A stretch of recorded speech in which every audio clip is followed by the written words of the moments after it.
How are you? I hope आप सभी ठीक होंगे। जैसा कि आपको पता है ऑनलाइन क्लासेस स्टार्ट हो चुकी है, तो आज हम हिंदी के पद्य भाग का पहला चैप्टर पढ़ेंगे।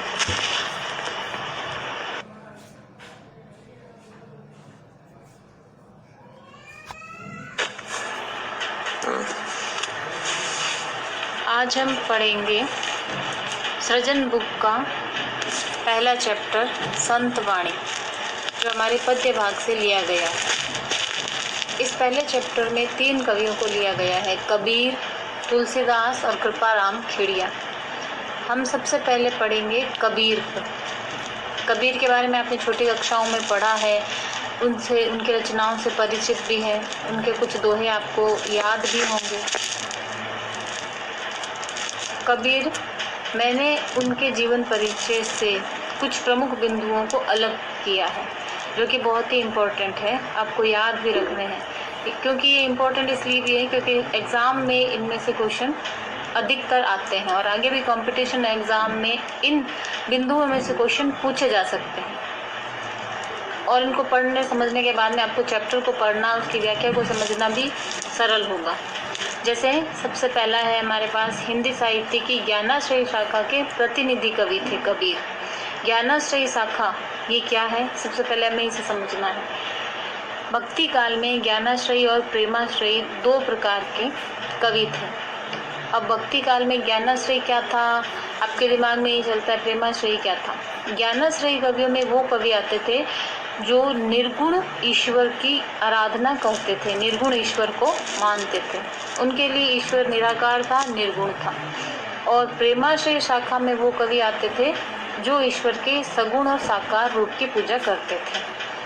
तो कबीर क्योंकि एक संत थे और उन्होंने ईश्वर को निर्गुण निराकार माना, उन्होंने ये माना कि ईश्वर सभी की आत्मा में विराजमान रहते हैं या हम उन्हें देख नहीं सकते, सभी मनुष्यों के भीतर देख सकते हैं, इसीलिए वो ज्ञानाश्रयी शाखा के कवि कहे जाते हैं। दूसरा पॉइंट है हमारे पास, कवि से पूर्व वो एक समाज सुधारक थे।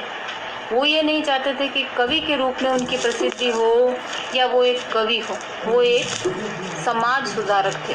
उनकी रचनाओं में जो कुछ भी हम पढ़ते हैं, देखते हैं, वो समाज को के हित के लिए होता है, जो उसकी भलाई के लिए होता है। तीसरा है आचार्य हजारी प्रसाद द्विवेदी, जो एक बहुत बड़े आलोचक थे। उन्होंने कबीर को वाणी का डिक्टेटर कहा है, वाणी को स्पष्ट रूप से व्यक्त करने वाला। अर्थात आचार्य हजारी प्रसाद द्विवेदी ने उन्हें वाणी का डिक्टेटर कहा है। ये प्रश्न कई बार पूछा जाता है कि उन्हें वाणी का डिक्टेटर किसने कहा है, तो ये नाम हमें याद रखना है, आचार्य हजारी प्रसाद द्विवेदी ने। इनके उपदेशों का संकलन इनके शिष्य धर्मदास ने किया था। इन्होंने अपनी रचनाओं को संकलित नहीं किया, इकट्ठा नहीं किया, क्योंकि ये नहीं चाहते थे कि ये कवि के रूप में प्रसिद्ध हो या ये इनकी कोई ख्याति हो। ये सिर्फ समाज सुधार के लिए लिखते थे, उसके हित के लिए लिखते थे। और बाद में इनकी रचनाओं को संकलित करने के लिए, मतलब उनको एक जगह एकत्रित करने के लिए उनके जो शिष्य थे धर्मदास ने काम किया। कबीर की जो रचनाएं हैं, जो उनको संकलित किया गया है, उसको बीजक नाम से जाना जाता है। कबीर के दोहे सदाचार और श्रेष्ठ जीवन मूल्यों को अपनाने की प्रेरणा देता है। कबीर के जो भी दोहे हैं जो हम पढ़ेंगे, उनमें हमें एक सदाचारपूर्ण जीवन जीने की प्रेरणा मिलती है और श्रेष्ठ जीवन जीने के श्रेष्ठ मूल्यों के साथ अगर हम जीवन जिए तो वही एक श्रेष्ठ जीवन होता है। ऐसी प्रेरणा कबीर की रचनाओं से हमें मिलती है।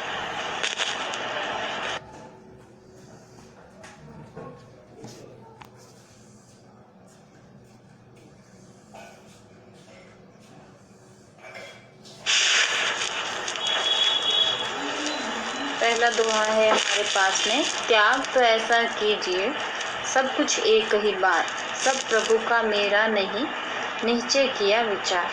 अर्थात कबीरदास जी कहते हैं कि संसार के मोह और माया का त्याग यदि कोई व्यक्ति करता है तो ये निश्चय पूर्वक एक ही बार कर देना चाहिए। अर्थात बार बार उसी की तरफ व्यक्ति संत बन के घूमता है या कोई भक्त बन के घूमता है, लेकिन उसका मन और उसका मोह जो है उस संसार से और वासनाओं से हटता ही नहीं है, तो ये कैसा संन्यास, कैसा त्याग और कैसी भक्ति।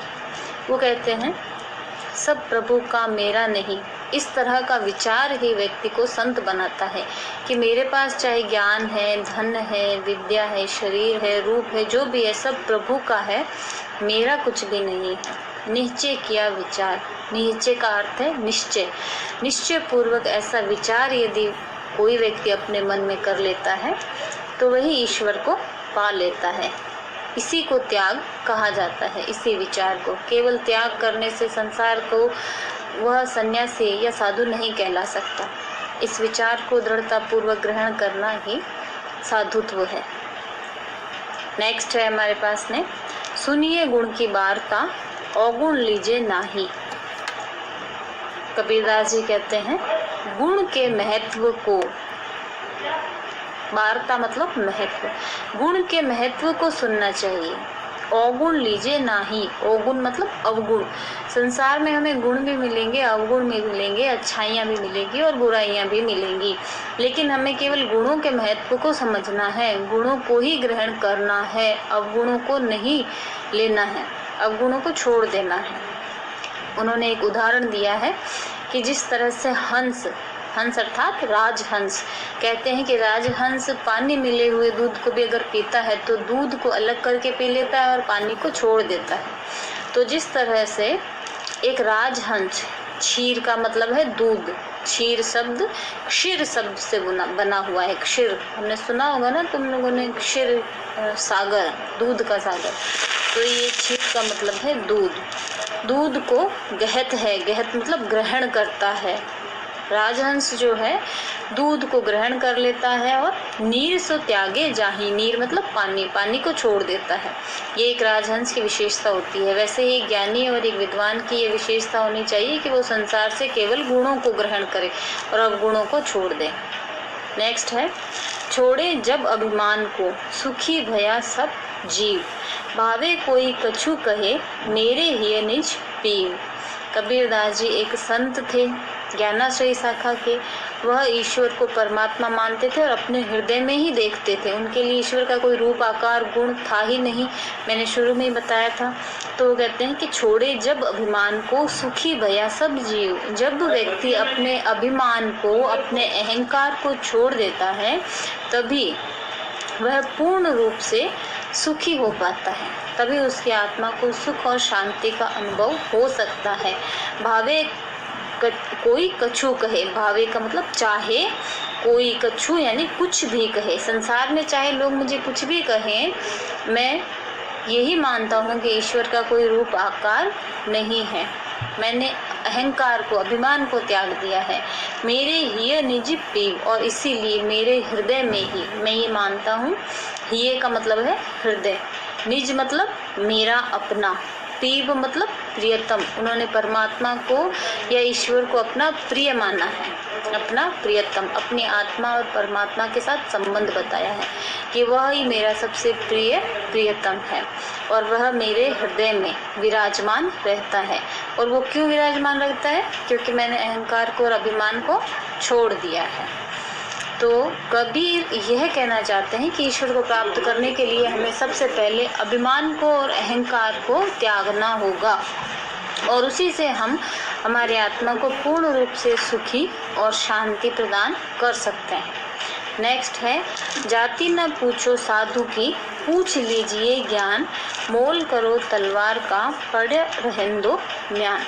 अर्थात कबीरदास जी, मैंने पहले बताया था कि वो समाज सुधारक थे, जातिवाद के विरोधी थे। उनके लिए सभी संसार के सभी लोग समान थे, कोई ऊंचा नहीं, कोई नीचा नहीं, कोई छोटा बड़ा नहीं था। धर्म और जाति को वो महत्वहीन मानते थे। वो कहते हैं जाति ना पूछो साधु की, किसी साधु की, ज्ञानी और विद्वान व्यक्ति की जाति हमें नहीं पूछनी है कि तुम्हारी जाति क्या है। पूछ लीजिए ज्ञान, हमें सिर्फ उससे ज्ञान की बातें पूछनी है जो हमारे लिए किस काम की है। या उनका हमारे लिए क्या महत्व है, हमें ये समझना है, ना कि ज्ञान देने वाले व्यक्ति की जाति क्या है, धर्म क्या है, ये पूछना है। एक उदाहरण दिया है उन्होंने नीचे, मोल करो तलवार का। यदि हमें तलवार खरीदनी है तो उस तलवार का ही मोल हमें पूछना है कि उस तलवार का मूल्य क्या है। पड़ा रहन दो म्यान, उस म्यान की क्या कीमत है या उस म्यान का कितना महत्व है, ये नहीं देखना है, हमें किसका मूल्य पूछना है, तलवार का। ठीक इसी तरह ज्ञान के महत्व को समझें, जाति और धर्म को उसमें उसका कोई महत्व नहीं। इस दोहे में उन्होंने जातिवाद का खंडन किया है।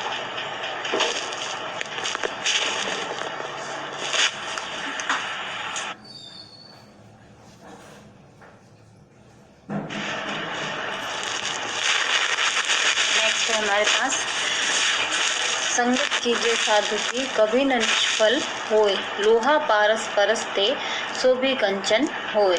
कबीरदास जी कहते हैं हमें साधु या सज्जन व्यक्ति की संगति करनी चाहिए। संगत कीजिए मतलब उसके संगत में, उसके साथ में रहना चाहिए। साधु का मतलब साधु या सन्यासी नहीं है, साधु मतलब सज्जन व्यक्ति, विद्वान गुणी व्यक्ति। कभी न निष्फल होए, क्योंकि यह संगति कभी भी निष्फल नहीं होती है, यह हमें एक शुभ फल ही देकर जाएगी। लोहा, एक एग्जाम्पल, एक उदाहरण दिया है उन्होंने, लोहा पारस परसते, जिस प्रकार लोहा पारस पत्थर से स्पर्श कर ले, यदि हम पारस पत्थर का स्पर्श लोहे पे करा दे तो वह सोना बन जाता है। कंचन का अर्थ है सोना, तो वह सोना बन जाएगा। तो ठीक इसी तरह अगर कोई बिना गुणों वाला व्यक्ति, साधारण व्यक्ति भी गुणी व्यक्ति के पास में बैठता है, सज्जन साधु व्यक्ति के पास बैठता है, तो उसकी संगत से वह भी सोने जैसा विद्वान गुणवान बन सकता है। नेक्स्ट है, मारिए आशा शांपनी जिन डसिया संसार। कबीरदास जी कहते हैं कि आशा जो है वो सांपनी, आशा का मतलब है आशा और सांपनी मतलब सर्पणी। मारिए जिन डसिया संसार, कबीरदास जी कहते हैं कि हमें आशा अर्थात मोह से बंधन छुड़ा लेना चाहिए। आशा रूपी इस सर्पणी को हमें मार देना चाहिए। अत्यधिक संसार से मोह और जो विरक्ति है उसे छोड़ देना चाहिए, उस आशा रूपी सर्पणी को मार देना चाहिए। जिसने डसिया संसार, जिसने इस पूरे संसार को डस रखा है, सबको दुखी बना रखा है, अर्थात सबके दुख का कारण, संसार के दुख का कारण है आशाएं, अत्यधिक मोह, यही। ताकि औषध तोष है। कबीरदास जी कहते हैं कि इस आशा रूपी सर्पणी के डसने के बाद में जो औषधि है, ताकि मतलब उसकी, औषध मतलब दवाई, तोष का मतलब है संतोष, इसका एक ही औषध है, एक ही दवाई है और वो है संतोष। ये गुरु मंत्र विचार, मेरे गुरु ने बहुत ही विचार पूर्वक ये मंत्र मुझे दिया है कि व्यक्ति को अपने हृदय में संतोष धारण करके रखना चाहिए, शांति पूर्वक जो भी उसके पास है उसमें उसे संतोष रखना चाहिए, तभी उन आशाओं से वो उन बंधनों से मुक्त हो सकता है या उस सर्पणी को मार सकता है। नेक्स्ट है, कागा काको धन हरे कोयल काको देत, मीठा शब्द सुनाए के जग अपनों कर लेत। कागा मतलब कौवा, काको मतलब किसका, धन हरे, काग किसका धन हरण करता है, अर्थात कौवा किसी का धन नहीं हरण करता, किसी का कुछ नहीं लेता। कोयल काको देत, और कोयल किसको देती है, कोयल क्या किसी को कोई धन देती है, किस लिए दोनों में इतना अंतर किया जाता है, क्यों लोग काग की वाणी को सुनना पसंद नहीं करते और कोयल को सुनना बहुत अच्छा लगता है। नीचे उन्होंने इसका कारण बताया है, मीठा शब्द सुनाए के जग अपनों कर लेत। कोयल जो होती है मीठे शब्दों के द्वारा पूरे संसार को अपना बना लेती है, अर्थात कबीरदास जी कहना चाहते हैं हमें हमेशा मीठी वाणी का प्रयोग करना चाहिए, उसी से इस संसार को हम अपना बना सकते हैं। कड़वी बोली बोलने वालों को लोग पसंद नहीं करते हैं, हमें अपनी वाणी में मिठास और अपनापन बोलना चाहिए। सभी दोहे आपको समझ में आ गए होंगे, एक बार इनको पढ़ के वापस से दोहराएं, इसकी व्याख्या करें। इसके बाद हम अगले चैप्टर में पढ़ेंगे इसी चैप्टर का दूसरा भाग, तुलसीदास, जो मैंने शुरू में बताया था वो पढ़ेंगे। कबीर के जो भी दोहे हमने पढ़े हैं उनमें उन्होंने उदाहरण दिए हैं, और इसलिए इनमें यहाँ पर उदाहरण अलंकार का प्रयोग अनायास हुआ है, जो उन्होंने जानबूझकर नहीं किया है। अनायास ही, क्योंकि वो एक कवि तो थे नहीं, वो एक समाज सुधारक थे, एक संत थे। यहाँ पर उदाहरण अलंकार का प्रयोग अनायास यानी अपने आप ही हो गया।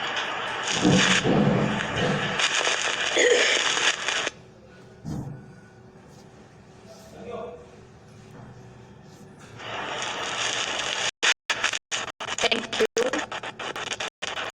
इसे पाठ के अगले भाग तुलसीदास के लिए आगे से आप तैयार रहिए। और जो बिंदु मैंने लिखवाए हैं, जो अलग से शुरू में पाठ के शुरू में दिए थे, वो चाहे तो आप लिख सकते हैं अपने पास याद करने के लिए। Thank you.